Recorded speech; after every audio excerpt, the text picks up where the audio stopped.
আমি হেলেনা রায়হান ক্লাসভেল থেকে তোমাদের সকলকে জানাই স্বাগতম। আশা করি সবাই ভালো আছো।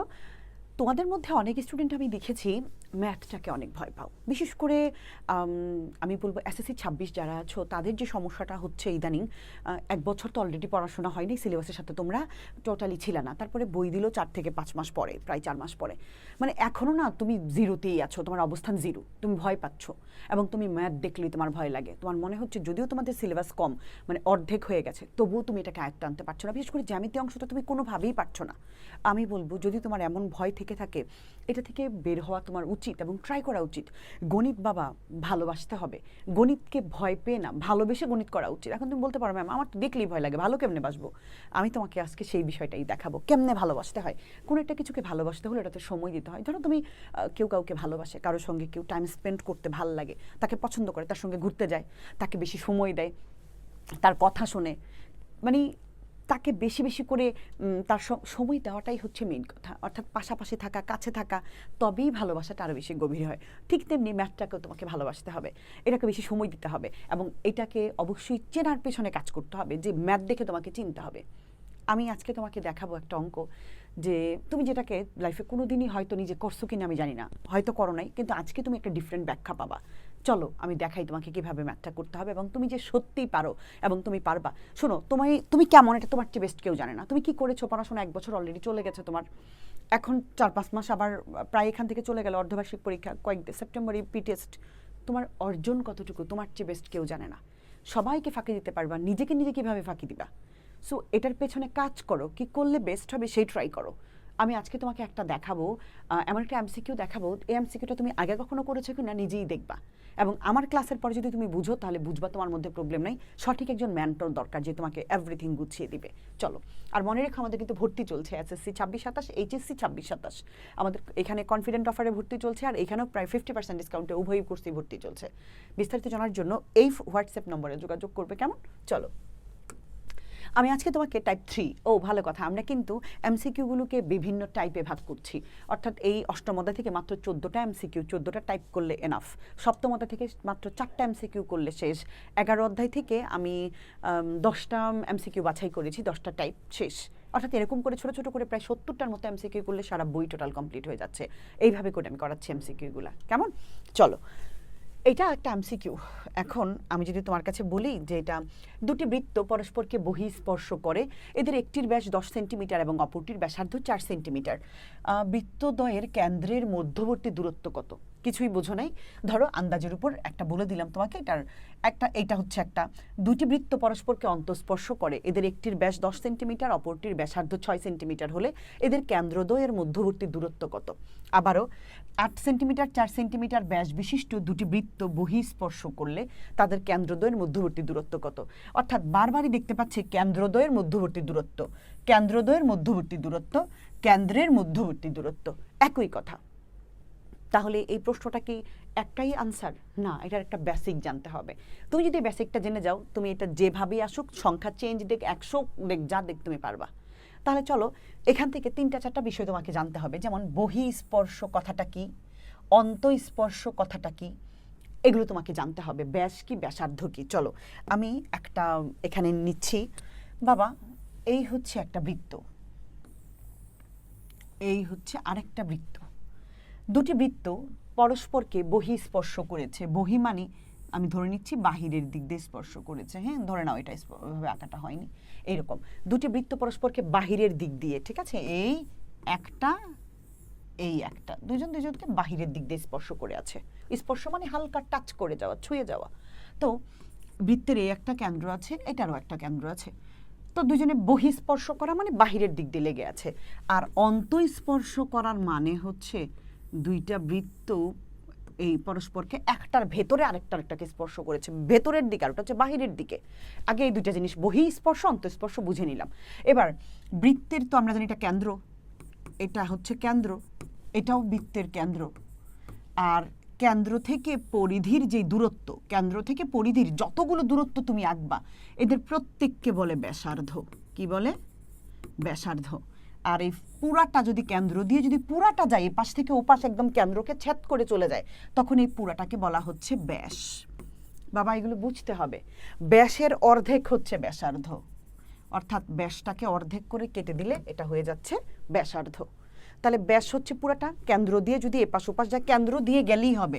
যেমন এটা এটা এটা কিন্তু এপাশ ওপাশ গেলেই এটা কিন্তু ব্যাস না, কারণ সে কেন্দ্র দিয়ে যায় নাই, সে হচ্ছে জ্যা, মনে থাকবে। অর্থাৎ এই জ্যাটাই যদি কেন্দ্র দিয়ে যায় তবে তার নাম হয়ে যাবে ব্যাস। আমার নাম হেলেনা রায়হান, হেলেনা নামে চিনি আমার কলিগ বা অন্যান্যরা, আমার বাসার অনেকে, কিন্তু আমার ফ্রেন্ড যারা আছে অথবা ধরো আমি যেখানে জব করতাম সেখানে বা আমার হাজব্যান্ড, এরা সবাই আমাকে, কলেজের বন্ধুরা আমাকে মাহি নামে চেনে। অর্থাৎ আমি যখন কলেজে যাব বা আমি যখন আমার ফ্রেন্ডের কাছে যাব আমি মাহি হয়ে যাব। আমি যখন আমাকে তোমরা যারা চিনো অথবা আমার আত্মীয় স্বজন যারা চিনো তারা আমাকে হেলেনা নামে চিনে, হেলেনা রায়হান, হেলেনা নামে চিনে। তার মানে আমার অবস্থাভেদে আমার নাম চেঞ্জ হয়ে যাচ্ছে, অবস্থান, আমি কোথায় আছি, ঠিক আছে। সেম এটা এই জায়গাটা, এটা জ্যা এই জায়গায়, কিন্তু সে এই জ্যাটাই যদি কেন্দ্র দিয়ে যায় তখন সে হয়ে যাবে ব্যাস, এবং ওই ব্যাসের অর্ধেক হচ্ছে ব্যাসার্ধ। 3টা টপিক জেনে নিলাম। এবার এইটারও একটা কেন্দ্র, তাহলে এটারও তো আছে একটা, তাই না, এটাও এই। এবার এটারও টোটালটা ব্যাস, আর অর্ধেক হলে এটাকে বলে ব্যাসার্ধ। তাহলে 2টা বৃত্ত বাহিরের দিক দিয়ে স্পর্শ করে আছে, তাদের এই অবস্থায় তাদের 2টারই ব্যাসার্ধ 2টাকে যদি আমরা যোগ করতে পারি, ব্যাসার্ধকে আর দিয়ে প্রকাশ করব আমরা, আর, হ্যাঁ, আর দিয়ে থাকলে ব্যাসার্ধ বোঝায়।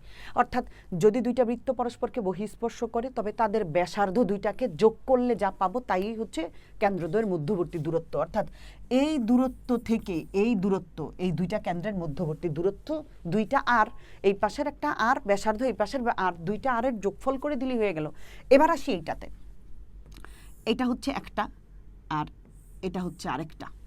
এখন এটাও 2টারই কেন্দ্র, 2টারই ব্যাসার্ধ, বড়টার ব্যাসার্ধ যা হবে আর ছোটটার ব্যাসার্ধ, দেখো তো একটা জায়গা তারা দুইজনই রিপিট করছে বারবার, এই জায়গাটা, এই জায়গা দিয়ে বড়টাও গেছে ছোটটাও গেছে, যেহেতু তারা একটা জায়গা দুইজনই ক্রস করছে, সো 2বার তো পরিমাপ করার কোনো দরকার নেই। এই জন্য এটা বড়টা থেকে এটা হবে R1 বা R2 থেকে -R2। একই জিনিস যদি অন্তঃস্পর্শ করে তাহলে ব্যাসার্ধ 2টাকে বিয়োগ করব। যদি 2টা বৃত্ত বহিঃস্পর্শ করে তবে ব্যাসার্ধ 2টাকে যোগ করলেই আমি কি পেয়ে যাব, কেন্দ্রদ্বয়ের মধ্যবর্তী দূরত্ব পেয়ে যাব। চলো, অনেক তোমার মনে হতে পারে ম্যাম এত সময় লাগছে, না বাবা, আমি তোমাকে তাকে কনসেপ্টটা বুঝাইতে হবে, তাইলে তুমি বুঝেই যাইবা। এবার চলো, কথা কি বাবা, কি করেছে তারা, বহি না অন্ত, আগে এটা খেয়াল করো। বহিঃস্পর্শ করলে আমরা R1 + R2, অন্তঃস্পর্শ করলে R1 - R2। এবার বড়টা থেকে ছোটটা করব।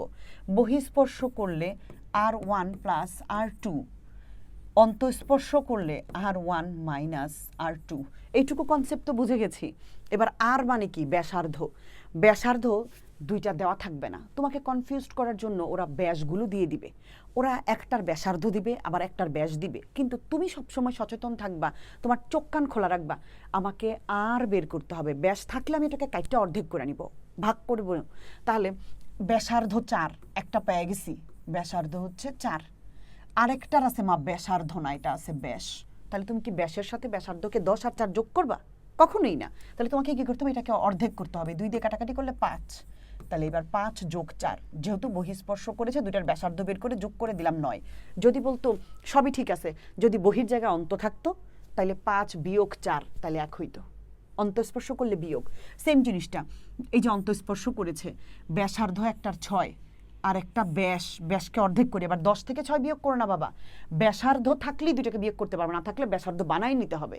তাহলে ব্যাস অর্ধেক, 10-এর অর্ধেক হচ্ছে 5, 6 - 5। কেন বিয়োগ দিলাম, কারণ তারা অন্তঃস্পর্শ করেছে, অন্ত করলেই বিয়োগফল। তাহলে 6 থেকে 5 চলে গেলে 1। যদি সেম সূত্র দিয়ে বলতো বহিঃস্পর্শ করেছে তাহলে 6 + 5 11 হইতো। সেম এটা আবার বহিঃস্পর্শ করেছে 8 4, 2টাই ব্যাস আছে, 2টাই ব্যাস, একটাও ব্যাসার্ধ নেই। 4কে ভাগ করলে 2, 8কে ভাগ করলে 4।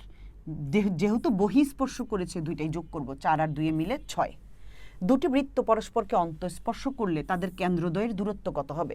কেন্দ্রদ্বয়ের দূরত্ব হবে মানে বিয়োগফল, মানে তাদের ওই R1 R2 অর্থাৎ ব্যাসার্ধ 2টার বিয়োগফল, ব্যাসার্ধ দ্বয়ের অন্তর, ওইভাবে আমরা বলবো। এখানে সংখ্যা না দিয়া বাংলায় বলছে, যেমন ব্যাসার্ধ দ্বয়ের সমষ্টি কখনোই না। যদি অন্তর জায়গায় বহিঃস্পর্শ থাকতো তখন আমরা দূরত্ব পরিমাপ করতাম ব্যাসার্ধ 2টার সমষ্টি দিয়া। যেহেতু অন্তঃস্পর্শ করেছে তাহলে ব্যাসার্ধ দ্বয়ের অন্তর হবে, অন্তর মানে বিয়োগফল। বাবা, এবার তুমি পারবে না, কারো সাধ্য আছে। তুমি কি শিখলে এখান থেকে? তুমি পারো না, এখন তুমি বলো ম্যাথকে কি তুমি ভালোবাসবা নাকি ভয় পাবা? সো আমি যদি তোমাকে এই বেসিক কনসেপ্ট না বুঝাইতাম তাহলে তুমি এটা কেমনে মুখস্থ করতা? একবার দেখতা আনসার হচ্ছে 9, একবার দেখতা 11, এবার তোমাকে যত খুশি তত আমি দিতে পারবো। তুমি কি পারবা না? আমি তোমাদের জন্য একটা হোমওয়ার্ক দিয়ে যাই। হোমওয়ার্কটা হচ্ছে প্রথমত এরকম, ধরে নাও দুটি বৃত্তের একটির মানে দুটি বৃত্ত আছে, বহিঃস্পর্শ করেছে তারা, তাদের একটির ব্যাস হচ্ছে 16 আর আরেকটির ব্যাস হচ্ছে তোমার 10। এবার ব্যাসার্ধ দুইটার মধ্যবর্তী দূরত্ব বের করো, মানে এদের কেন্দ্রদ্বয়ের মধ্যবর্তী দূরত্ব বের করো। তোমাদের সবার জন্য অনেক অনেক শুভকামনা। ভালো থাকো সবাই, আশা করি তোমরা পারবে। তুমি পারো না এই কথা পৃথিবীর কেউ যেন কখনো না বলে। যে বলবে তার কাছ থেকে দূরে সরে আসো। তুমি নিজেকে নিজে জাস্ট তুমি বলো আমি পারবো, আমি পারি।